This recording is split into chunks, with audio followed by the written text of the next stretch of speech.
let's get going here, and this is our career chat, our mini career chat that we're doing on education.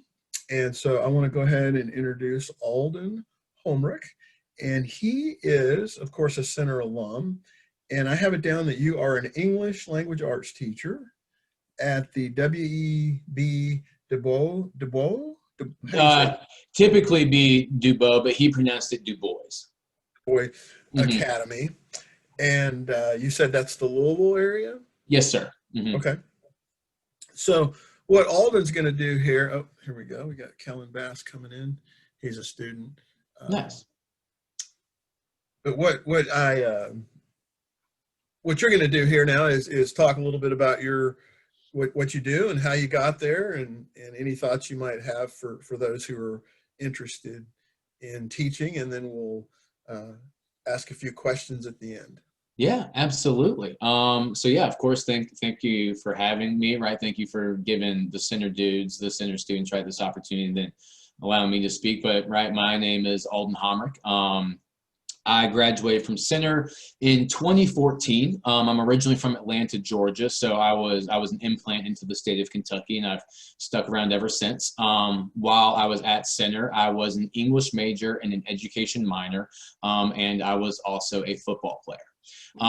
So when I first got to Center, I always knew I was going to be a teacher, but when I originally got there, I thought I was going to be a history teacher.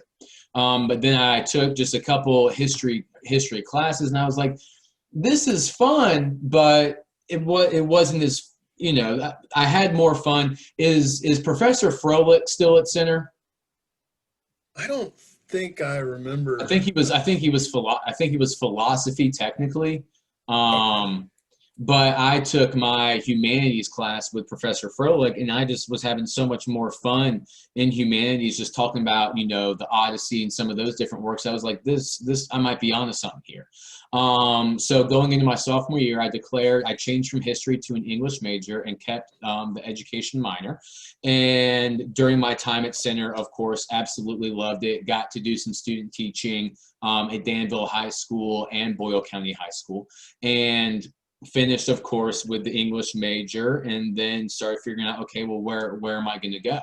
And so my first year out, I actually was part of a teacher program. It turns out it wasn't really the best because it doesn't really exist anymore. But it was called the New Teacher Project. And so I went down to Charlotte, North Carolina, where I was only down there for 1 year, but I was a sixth grade special education ELA teacher. And so, of course, that entailed, right, writing IEPs, right, making sure IEP goals were met, serving as a co-teacher in multiple classrooms with multiple different teachers. And it was really, right, they threw me right into it. And it was a challenging first year, of course, but it was a learning first year, of course.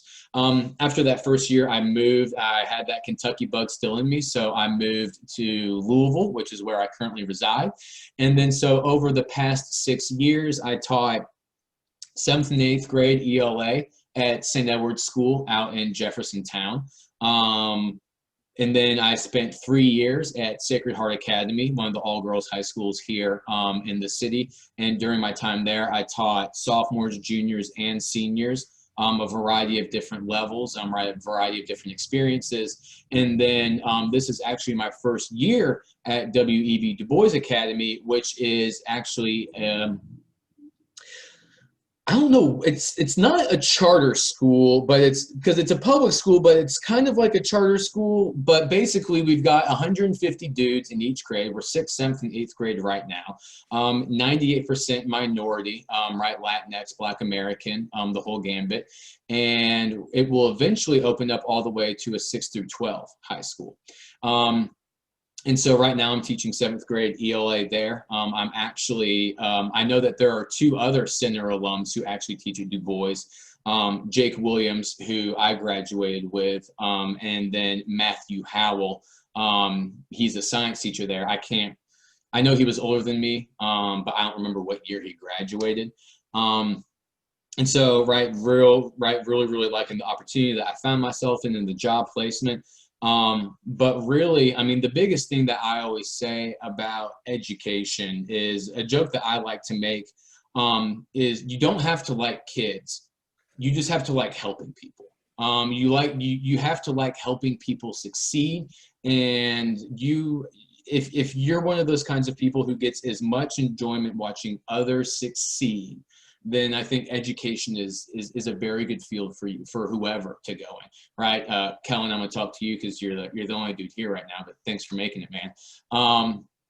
But it's very much an opportunity, just continually to learn and grow, right? Having taught at this point in my teaching career, right, I've taught 6 different grades. I've already taught in almost as many different types of schools that you could possibly think to teach in. But the consistency of wherever you go to teach is that you are going to fall in love with the kids, and the kids are going to be what help you wake up every morning. The kids are the ones that are going to get you in that building. And of course, right, it's that awesome idea of your successes, right? Your success is entirely dependent upon whoever you're trying to help. Right, so right now I've got 68 7th grade boys, right? We're doing online learning, right? The challenges that come with that. But even through all of those struggles, right? Just listening, the excitement that they get, like when they get a question right, or we're reading a book and they bring in an insight about life or human nature, the human spirit, that, you know, I may have been totally expecting it to hear it from my high school girls when I was teaching it, right? But then like getting to hear 7th grade dudes kind of go through that exact same thought process, and knowing and seeing that they can go through that same process even though they're younger, is very, very exciting to me. Right, and so I always knew I was going to be a teacher, or at least in education in some field, and so that's also one of the reasons that I've purposely tried to work at a lot of different schools, was to give myself a lot of opportunities to work with diverse backgrounds. Right, specifically with the last 2 jobs that I've worked, right, I have specifically made myself the minority within that classroom or within that building. Right, it's Sacred Heart, all girls, right? So just constantly learning, right, from the woman's perspective, right? And as a man standing in that classroom, right, it was really, really cool to watch them defend their views or whatever it may have been. And then on the flip side, right, getting to help, right, young Black American or Latinx men, right, really discover what it means to really have a voice in this world, and to be able to learn how to defend that voice and effectively show the world who they are. Especially as an English teacher, I think is the biggest thing that I try to do, is I try to teach the kids, right? We've got all these skills that we need to learn, right? But if you can trust yourself, right? If you have confidence in yourself, eventually things will start to fall in your favor. Right? Depending upon, right, whatever's going on in the world, right? Control what you can control, and expect or understand that hopefully, right, good kind of karma will eventually come back to you. But yeah, that's kind of my spiel. That's kind of my stick on education for now. Very cool. Yeah. Did you have any specific questions, Kellen, you wanted to ask, or? Shoot, I didn't like come prepared with questions. I also kind of just wanted to just honestly hear what you had to say, more than anything. You may have touched this earlier. I've just already forgotten it, which I apologize for. But what made you decide to get into education? Good question, Kellen. It was just something that kind of hit me in the head. I got really lucky, honestly. Like, I just kind of like got, you know, metaphorically hit in the head one day, and it was just kind of like, you're going to be a teacher, right? And so as I started growing up, right, like in middle school and high school, and then of course even all the way through center, right, I wasn't the best student. Not that I'm not intelligent, I just didn't put in a lot of effort, right? I was just kind of there just to hang out, to chill, to enjoy the experience, right? Like all the other English majors that I thought were way smarter than me and actually did the homework, I just kind of let them talk and then just kind of observe, you know, from the back of class. But looking back on that now, what I've kind of realized is I was watching the professors a lot. Right, in high school, I was watching my teachers a lot, and just the way that a teacher really can be so androgynous and willing to pick up or listen to interests from any student along the line.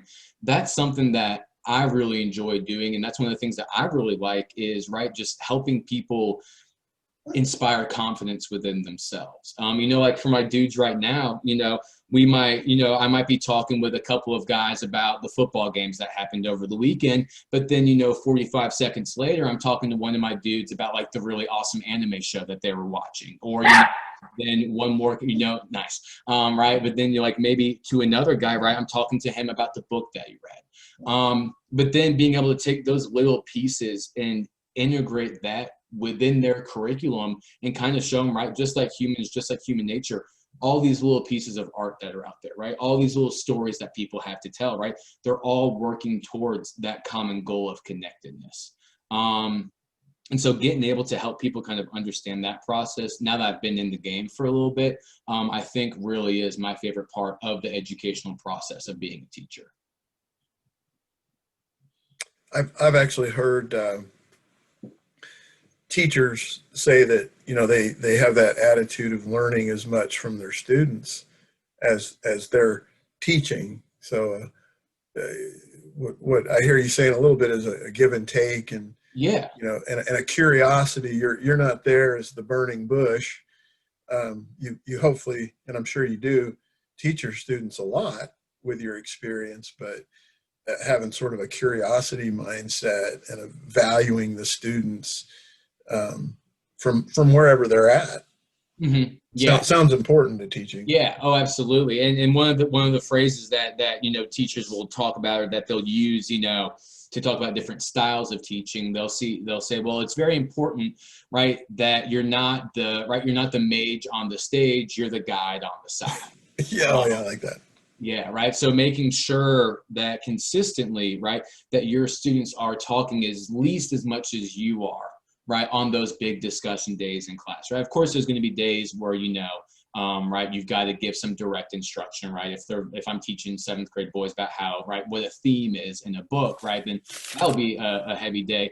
But then giving them opportunities, right, just to show what they have learned, to show their own personal growth, and then to celebrate that for them. Yeah, and I had something else, but I can't remember what it was. So I'll be the guy on the side. Okay. So I have a question. Do you have any more questions? Feel free, Kellen, if you have any other questions or follow up to that. No, I don't have any direct ones. Sorry, I was like kind of bouncing around. My dog was going ballistic for a second. Oh, you're all good, dude. Don't my teaching partner likes to sometimes too. Don't worry. Your partner looks like he's had a hard day. She likes to pretend.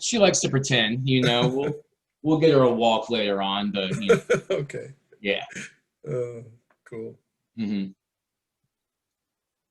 Did you have a question, Kevin? I thought you mentioned that you had another question, Kirk. Oh yeah. Okay.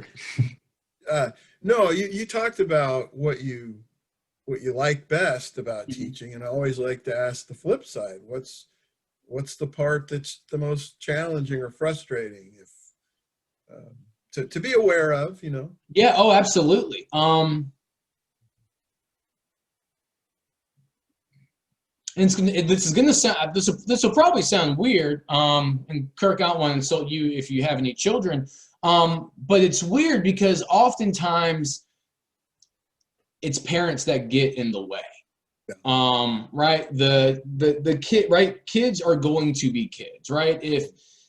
If a dude's not doing his homework, right, well, am I going to get upset with that young man and work to remedy that situation? Absolutely. But then when you go big scope, or you look big picture at it, you say, okay, why is this behavior being able to be reinforced at this time?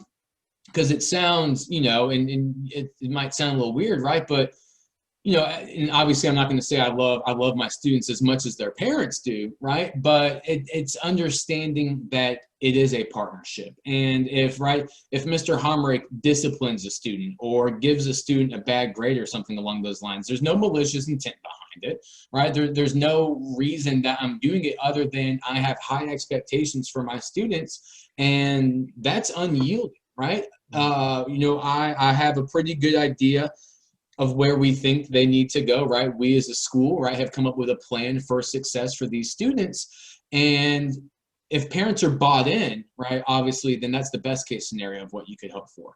But if you've got parents who aren't committed, aren't engaged in the process, or are working to, contradict everything that a teacher is doing in the classroom, well, that's going to be a true issue, right? Because that messes with us, right? Not just a classroom culture, right? But that can leak into a school culture as well. Because one thing I've always said is the students would never be the reason that I were to ever leave a job. Either I have an opportunity where I think I can help better or more effectively, or, there are relationships within the building between adults that, right, maybe I don't feel comfortable with them, right? Maybe I'm questioning what the school culture is going forward, or, just frustrated, right? Because wherever you go, you're going to get all kinds of parents. But the kids have never been a problem, right? The grading has never been a problem. The lesson planning is the best part of the job, and then getting to put that lesson plan in practice. Because it sounds right, because that might sound a little weird, but it really can, just not unflinching. That's, I don't know, but uncompromising parents, I guess, would be the biggest struggle of the job. Mm-hmm. Fair enough. Fair enough. Yeah. I hope I'm not that parent. I do have a daughter. I try not to be. Yeah. If you're a college counselor putting on this kind of stuff at center, I am sure that you are not one of them. and my wife actually is a speech therapist, Mm-hmm. so she deals with parents sometimes in some pretty difficult situations, and Mm-hmm. but she, similar to you, she just likes seeing the kids get it. But Mm-hmm. you do have strong-willed parents, and a lot of times they mean well, but they're getting in the way. Yeah, right. And that's and I love the well-meaning, right? But I'm well-meaning too, so let's meet in the middle kind of thing. Yeah, for sure. Yeah, and sometimes you have to tell them. I mean, I even get this at center where Mm-hmm. somebody comes with their parent, which is rare, but they'll be like, I don't know what the problem is. And I'm like, let's hold that thought. Yeah. and really you have to have a tough conversation about them maybe letting go a little bit, and Mm-hmm. Mm-hmm. things like that. But yeah, absolutely. well, this is good information. I appreciate your time. Is it Alden or Alden? Okay. Yeah. Alden, we appreciate your time, and especially appreciate you going solo. Did you have any closing remarks? Anything you wanted to say? The only thing I was really going to say kind of as a closing thing was, because I know the education department no longer exists at Center, unfortunately, which I think is a travesty, because a school like Center is one of the top institutions that teachers need to be coming from at this day and age.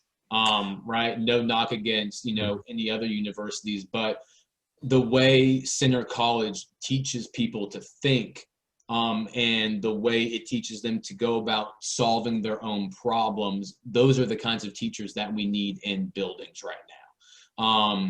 Because it's that, right? It's like the stigma that I kind of opened up with, right? You don't have to like kids to be a good teacher, right? You have to like helping people to succeed. And there are a lot of different professions where you can directly help people succeed. But the greatest resource that any nation has is its youths. And the better people that we have servicing those youths, the better our nation will indefinitely be. And I totally agree. I don't know why they changed. I'm sure there was an administrative reason. We do still have the education minor. Oh, good. Okay. But they got rid of the major. Was it the element? It's because I'm the education minor, because I was always knew that I was going to be geared towards high school myself, or at least middle school, high school. So they can still get the minor at least. Yeah, which is, I think they still have the minor, but they don't have the major. And so, or we still have 2 education professors. You can at least get the equivalent of a minor. Yeah. And but there are programs, Teach for America, AmeriCorps. There are programs that can help Correct. center students get started. Yeah. But I wish they had a stronger program too, but they don't always ask me those questions. Yeah, because I've got a sticky note right here that says by 2030 either be on a track for principal, be on a track for PhD, or try to bring the full education department back to center. So like those are my 10-year goals. Yeah, absolutely. Those are all good goals. Well, Mhm. thank you so much for your time. This has been very helpful, very educational and insightful, and we very much appreciate you taking time to do this. Yeah, absolutely. Oh, thank you for having me. Of course, right. Thanks for this opportunity. Kellen, thanks for coming to hang out. Am I saying it right? Yeah, you actually pronounced it correctly. Yeah. Good. I try, right? Especially with my name. But yeah, but no, I mean, right? If anyone ever lets me get up on my pedestal to talk about education, I'll go for it. Well, it was well done. So thank you very much. Yeah, absolutely. Y'all have a fantastic afternoon. Okay, you do the I same. don't want to hold you guys over too long, but I actually have like another question if it's not too much. Yeah. Oh, Sure. of course. Yeah. You kind of touched on it you earlier, were, actually. Yeah. You talked about how you wanted to teach high schoolers early on. Have you ever thought about going back to center as a professor to teach? Yeah, that's not on the sticky note, but that's on the short list too. If I were to go get my PhD, like teaching people how to teach, I think would be really cool. Being an English professor at a school like center, like I don't know if center would ever take me if they went and saw my GPA from my time I was there. But like that is like doing so like I will teach anyone from 6th grade up. But yeah, I would love to be a professor at center or anything along those lines one day. Like that'd be too cool. But yeah, you pretty much have to have a PhD to do that. I figured, yeah. So PhD center, then I'll pop back over. Right, but that was on the list too, right? It was thankfully. So it's all maybe one then the other, but we'll see what happens. All right. Well, for the sake of time, we gotta end it here. But again, thanks for joining us, guys. Of course, yeah, absolutely, and go Colonels for sure. Yes, go Colonels. All righty, Thank thanks, you. guys. All right. Goodbye.